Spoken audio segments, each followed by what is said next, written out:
Ha! What a good number. 15 titles that are all within the PlayStation Plus Extra Deluxe and Premium catalog. But they are also multi-platform video games that are currently on sale because they are already a few years old. Well, some are from this year, but they are always on sale.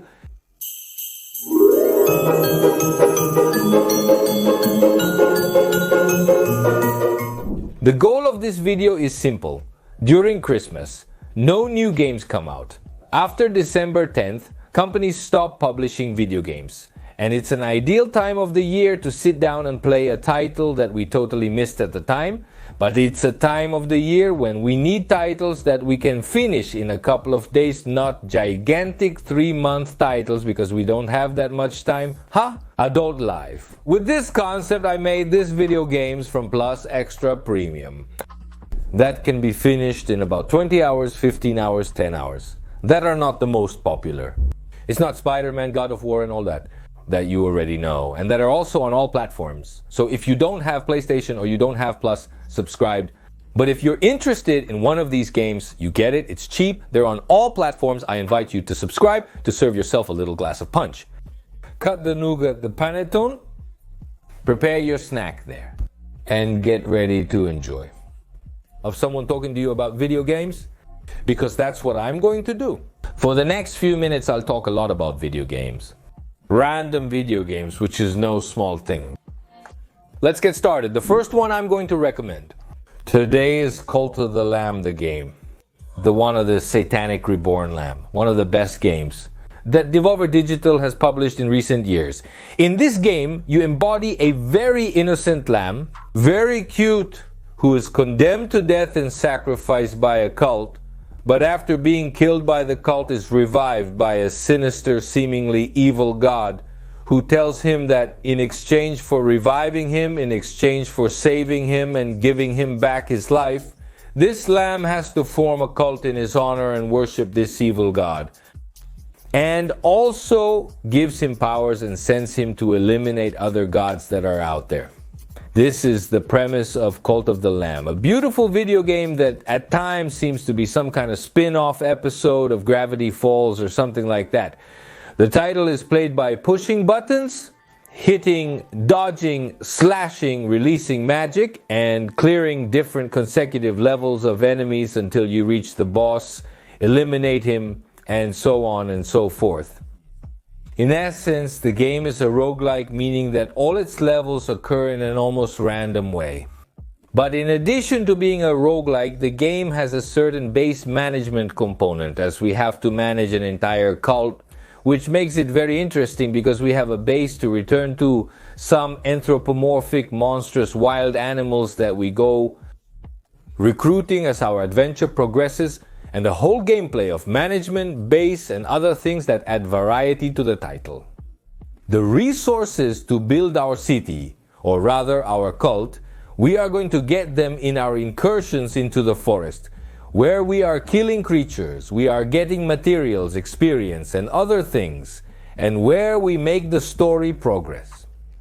A story that effectively tells us the adventure of the lamb and how he discovers what is happening behind this conflict between gods and why he ended up in the middle.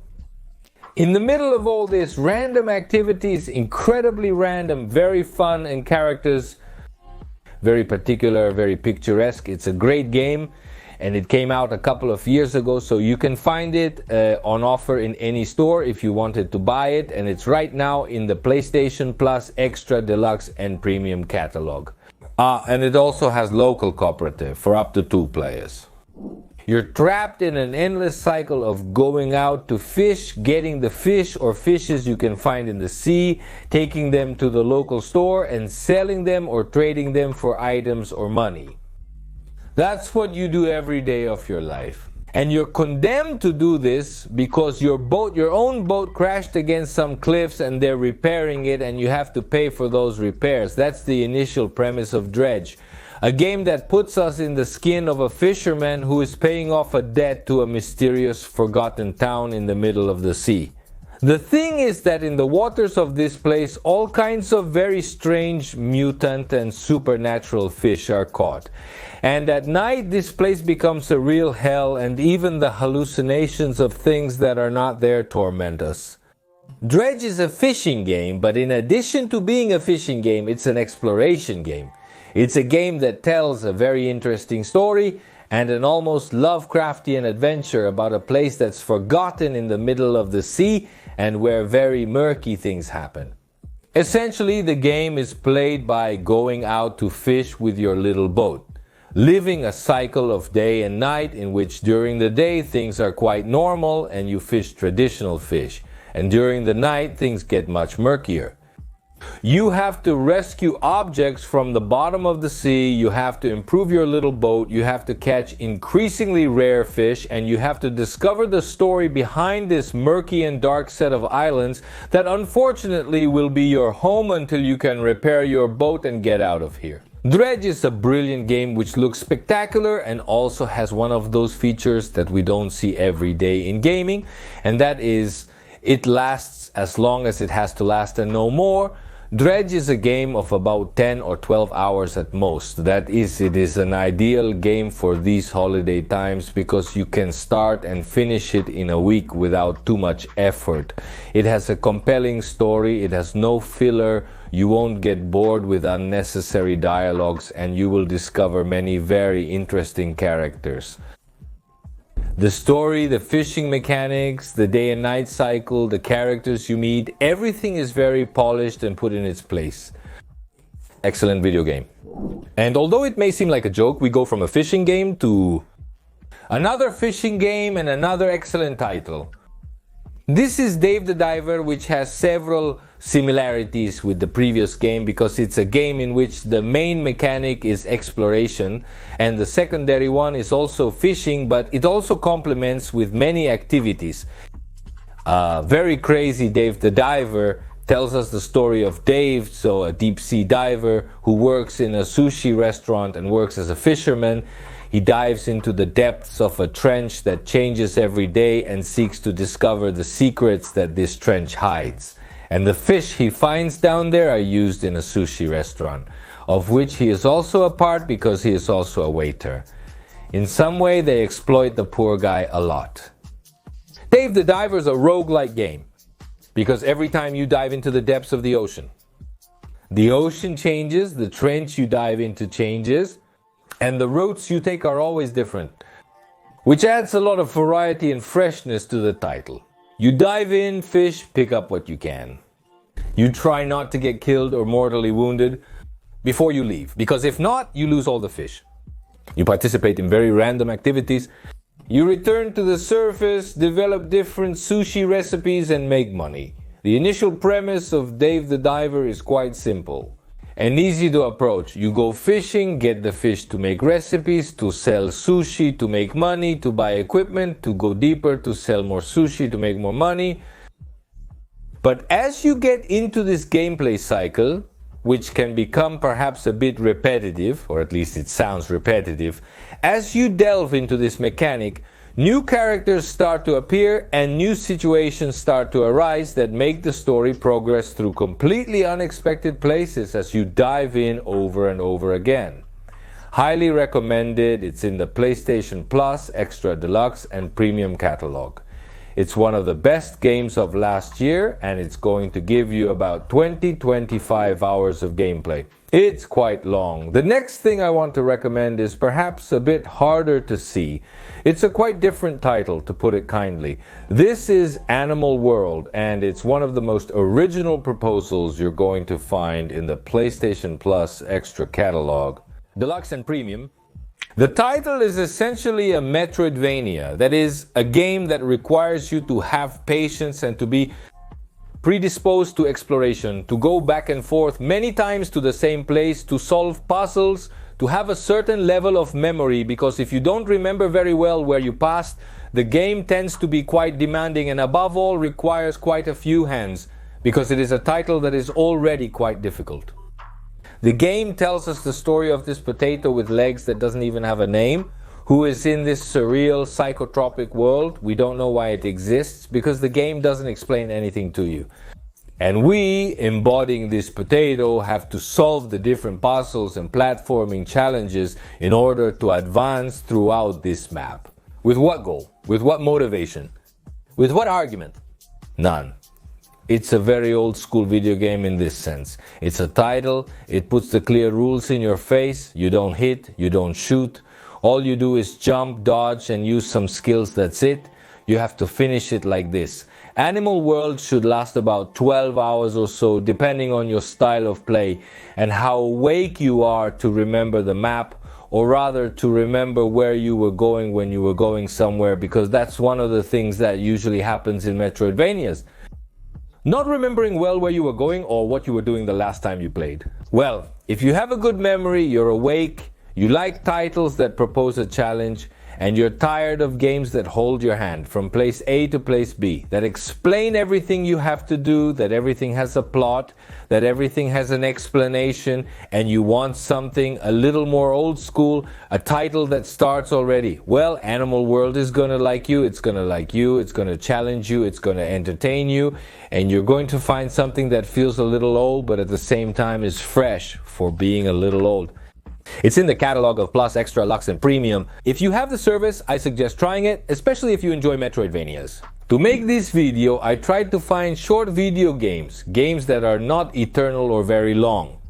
Because the Christmas season or holidays tend to be quite short. They are either 2 weeks, 1 week, 10 days that we have free there in between the holidays. But in this case, I'm going to dare to recommend an eternal video game to you.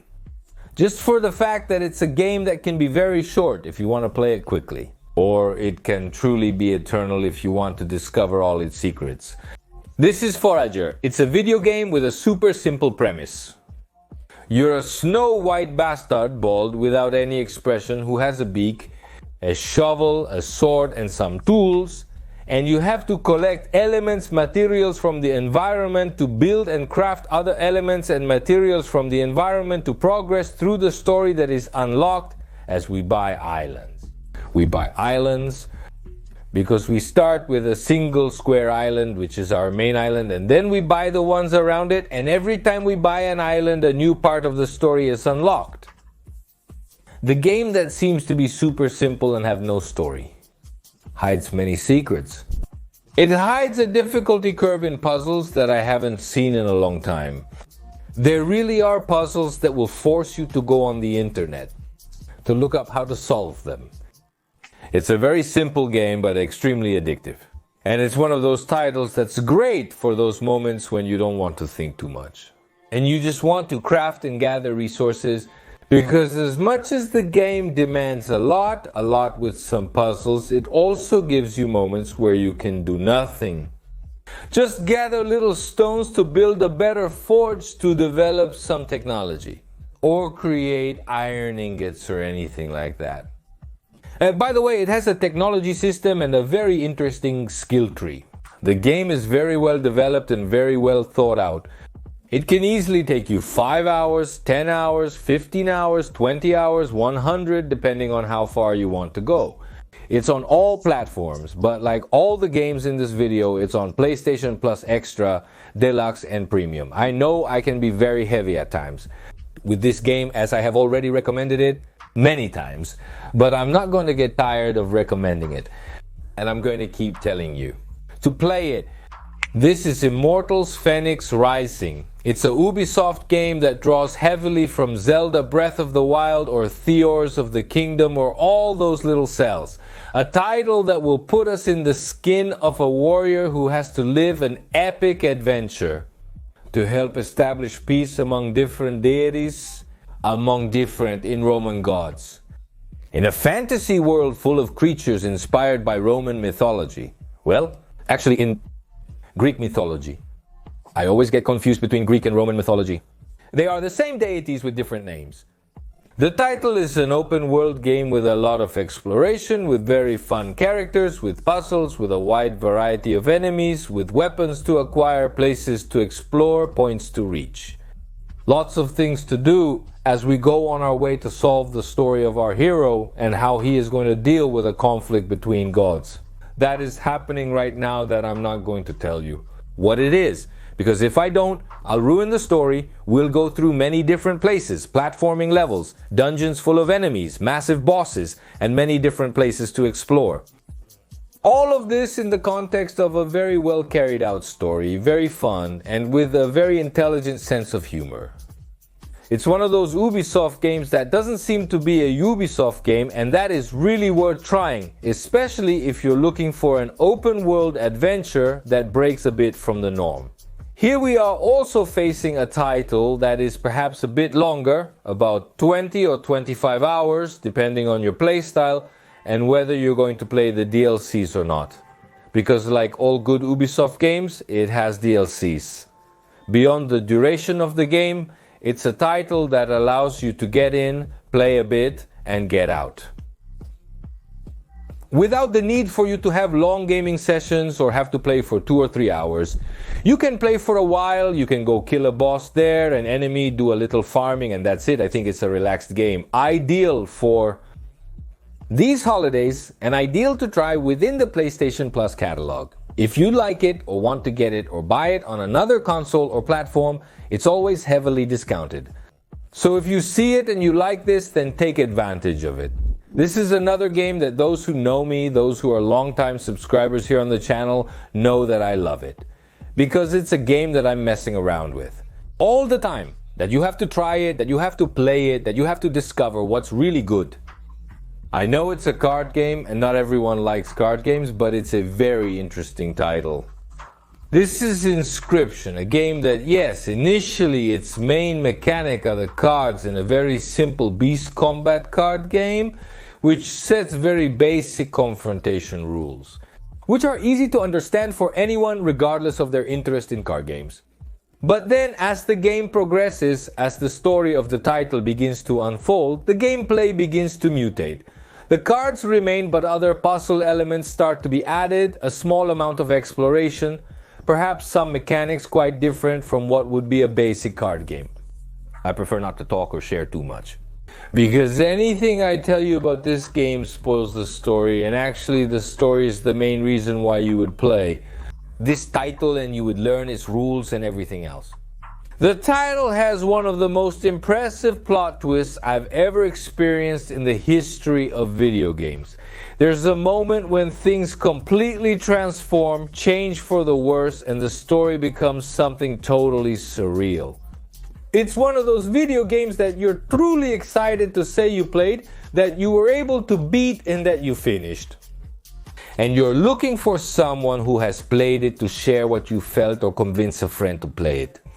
If you kind of like card games, you have to play this, you can't let it pass. If you don't like card games, maybe it's a game to try because the plot is mysterious enough that you want to know what's going on. And you learn that card game. In addition, some of the cards are alive and talk to you, and you start having conversations and chats with them that reveal the story from a completely different point of view. If you know cards well, it will take around 12 hours. If not, and perhaps you find it hard to learn playing this game and everything else, it will last you about 15 hours. It's short. This title is perfect for this holiday season, not only because the story is super relaxed and goes very well, but because of how the story is told. This is the game of the Guardians of the Galaxy. If you haven't played it yet, take advantage. It's always very cheap. It's in the PlayStation Plus, Extra, Deluxe, and Premium catalog. And it's not going to take you more than 15 hours, 12 hours more or less to finish it. The interesting thing is that the game organizes its entire story and campaign in an episodic way. That is, you have self-contained episodes that last about an hour and a quarter that you can play one at a time. It's one of those long games with a campaign, single-player, linear development that doesn't make you dizzy, that tells you an interesting story, that has a good dose of humor, and that are also very kind to players who don't have much time to play. Because oftentimes we have games that become eternal because of the way they are told. Titles that suddenly are open world leave you there at the mercy of God. Like the Den Ring, for example, where you say, hey, I love it, but I have to have time to play the Den Ring. I have to have a lot of time because I get lost every time I sit down to play. For something interesting to happen or progress in the game, I have to play 5 or 6 hours. Well, this game is not like that. This game is superbly organized. I think all narrative titles should be organized, or at least action narratives. The campaign is episodic. The episodes, they are consecutive, last about an hour and a bit. You sit down, play an episode, enjoy your game, finish the episode and move on. And each episode has a beginning, a climax, and an end. If we add this to a very interesting gameplay and a very dynamic, very fun combat, an exploration that doesn't drive you crazy, that has some challenges but not too many, we devised the formula for the ideal game. For the special 30-something with a family. Marvel, Guardians of the Galaxy simple episodes, and specific A-classic gameplay perfect for Christmas. Suitable for all audiences and with a very fine sense of humor. But let's go back to the short games. Let's go to those little things that you can even finish in a weekend if you are a Riverside addict. And let's talk about Proteus, a real great game. This title was developed by several important characters from the Doom modders community. That is, people who are very into this old school first-person shooter. The story of Proteus, I don't even remember, but I don't remember absolutely nothing about the plot of this game. I do remember that it was super fun to play. Short levels, very much like Doom, with lots of little secrets, lots of hidden things and enemies everywhere. Crazy weapons and destruction after guts and other things. Proteus has a campaign mode. It has a story, it has a plot. I just don't remember it because it's not the most relevant part of this game. The most relevant thing about Proteus is that it's a fun title, a first-person shooter like Doom with beautiful graphics. And it's also short. It lasts 8, 9, 10 hours depending on how you play. At the time, the story, I didn't think it was good or bad. It's just an excuse for you to advance by blowing up enemies. But what I thought was brilliant is this quota of retro gaming that is very well achieved. That gives you that Doom feeling. Of that feeling we had when we first played. Times to Doom, to Quake, or those titles. Well, it's very good, it's very fun. Short within the PlayStation Plus, Extra, Deluxe, and Premium like all the games on this list. And super cheap too, since it's always on sale. We're getting into the last 5. Video games on this list, and as it could not be otherwise, another card game. Yes, but wait, don't despair. If you're not into card games, don't despair. Let me tell you, because this game, like Inscription, is very special. This title was developed by the same developer who laid the foundations for the Magic card game, a person who knows a lot about card mechanics and board games. This is called Rockbook, and it's an adventure that tells us how a series of heroes have to unravel their path throughout this adventure, through the pages of a book. In Blankwell, hence the name Rockbook, it's a roguelike in a book. The thing is that we go in, getting ink, that is a resource that will serve us to discover the map that is divided into hexagons on the pages of a blank book. Go getting resources, finding secrets and other things. In addition to adding cards to be able to advance in the adventure, perfecting our cards and other things, this way of proposing a roguelike is quite interesting because in reality, the map is already set. What we do is discover different ways to approach this map, and the maps vary a bit between runs. And run of our game, well, I don't want to make you too dizzy. It's a 2 versus many combat card game. That is, we are always 2. We have 2 characters that stand in 2 different positions. The back position and the front position. Each position has a different role. And each of our heroes has a different deck. And both decks draw cards at the same time. All about this, we have a lot of cards to choose from to build our deck, our strategy, and so on. And you're not going to finish it the first time. You're going to finish it after playing it about 7, 8, or 10 times. It's not a difficult card game, not at all. It's a lot of fun, and as a first card game, it could easily be a great experience. Rockbook is short. It lasts about 7 to 10, 11 hours, depending on how quickly you learn the card game. It's very fun to play. It has a simple but powerful story, some very well achieved characters, and a very nice graphic section. If you were to start playing card games and wanted to start playing card games, well, maybe this is a great start. And if not, try it anyway. It's not, well, trust me, seriously, it's one of the few Nacon games that are really good. The next game is a PlayStation exclusive, but you can also find it on PC, although not on other platforms at the moment. And it's a game that really annoys me, that it's not being valued as it should be. Because this title, as a 3D platformer, is a great game. Beyond the fact that its character has that face of nothingness, that no matter how hard they try, it just doesn't end up being likable. Sackboy: A Big Adventure is a great platform title. The game is essentially played by jumping and advancing and collecting. You have to gather a series of orbs that will give you points, which you can then exchange for little outfits and things like that. And at the end of your level, they will give you a score based on the orbs you have collected. Something very simple. A gameplay that begins with the simplest 3D platforms. And at times it strays from the most basic of 3D platforms, with some rhythmic levels, some quite creative bosses. Some levels are a bit demanding, but very fresh, everything very colorful, everything very fun. Honestly, I think it's one of the great games that PlayStation has released in recent times. And unfortunately, it always gets overshadowed by other titles, or it's not recognized as it should be. You were left wanting to play Astrobot, because everyone was talking about Astrobot. And Astrobot is expensive. Well, Sackboy: A Big Adventure, in my personal opinion, it's 3 times better than Astrobot. As a 3D platform, it's much better. Poor Sackboy may not be as charismatic as the little robot, and there may not be as many crossovers or references to other games. But as a 3D platform, this title is much better. It's already in the PlayStation Plus Extra Deluxe Premium catalog. So while they put the Astrobot on one day, well, you play this one. It's really good. 12 hours and you passed it. 20 and you platinumed it. And since we're talking about 3D platformers, let's go with another option within this genre. A very good option that is also in the Extra Deluxe and Premium catalog. This is Tiny King, and it tells us a very picturesque story.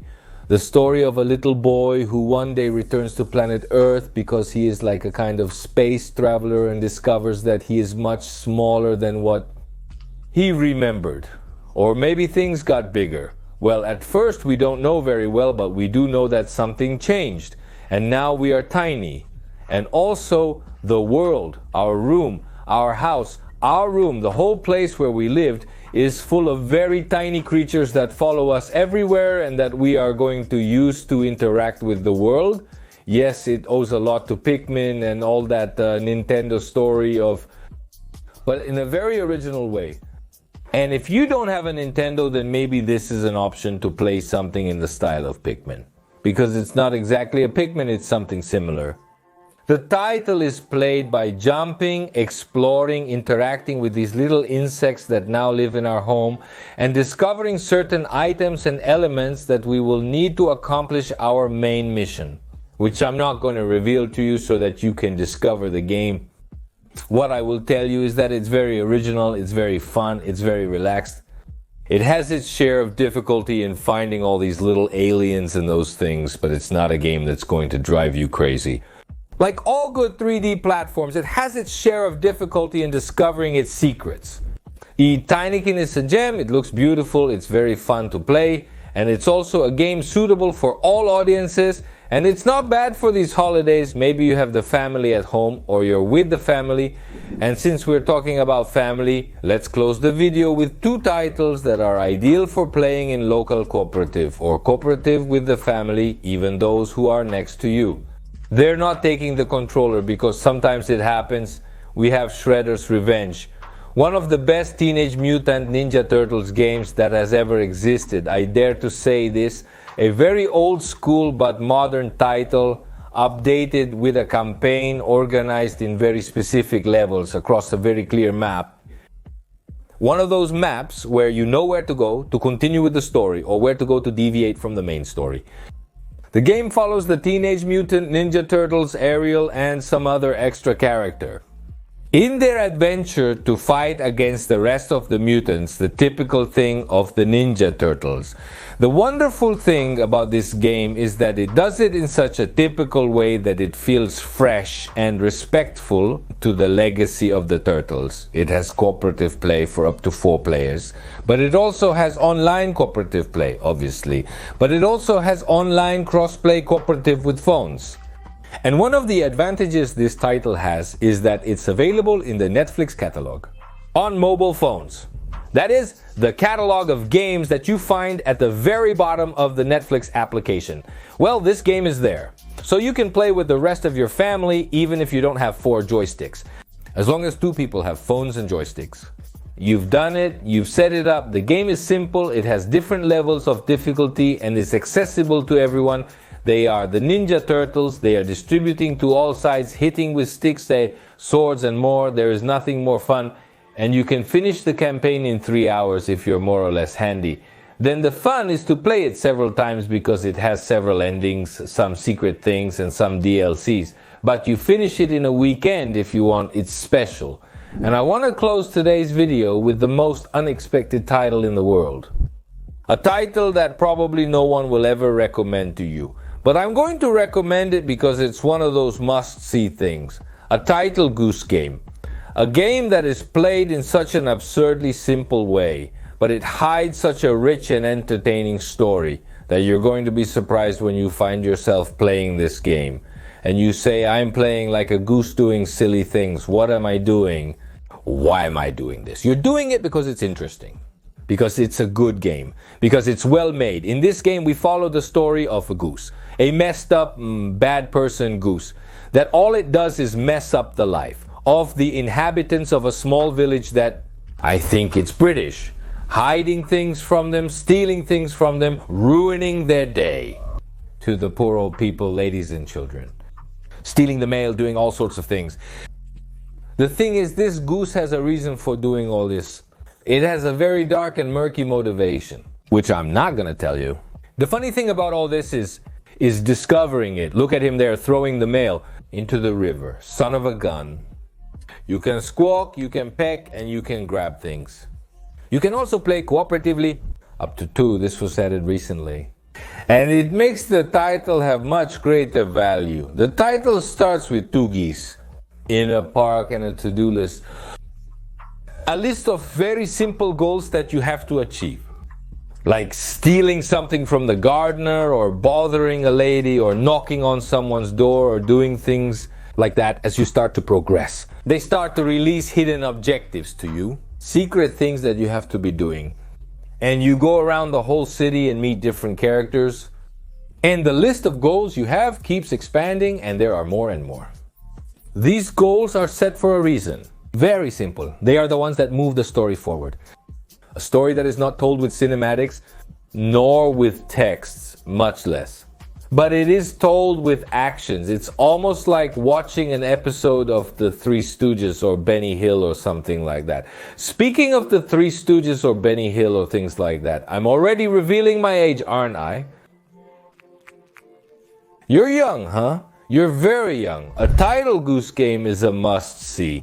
You pass it in 3-4 hours and you really have fun. It's super recommended, like all the games on this list. I know that many of those who watch these types of videos are waiting for you to put The Last of Us, to put God of War, to put Spider-Man, to put... You already know those games, people. Why would I list games you're already familiar with? I'd rather recommend the ones that you didn't dare to try, or that you saw or heard about, but you never played or maybe you never heard of. That's why I created this list, to encourage discovering new games. This Christmas times when there aren't many new games. So take advantage and cheer up. If you cheered up, great. Do you know any games from this list or like them? Any from the list? Put it for me and put it for the rest of the subscribers so people find out what they liked. Or they stopped liking. My wish for these holidays is that you have an excellent end of the year. Thank you for being with me one more year. We're now in the 5th year of big data. Thanks for choosing this channel for entertainment, to inform yourself and have fun. Thank you for supporting me and my team throughout this year with all of this. And I wish you all a great 2025. With a lot of strength, many achievements, a lot of drive, love, family, health, and work. Thanks for watching. See you next time.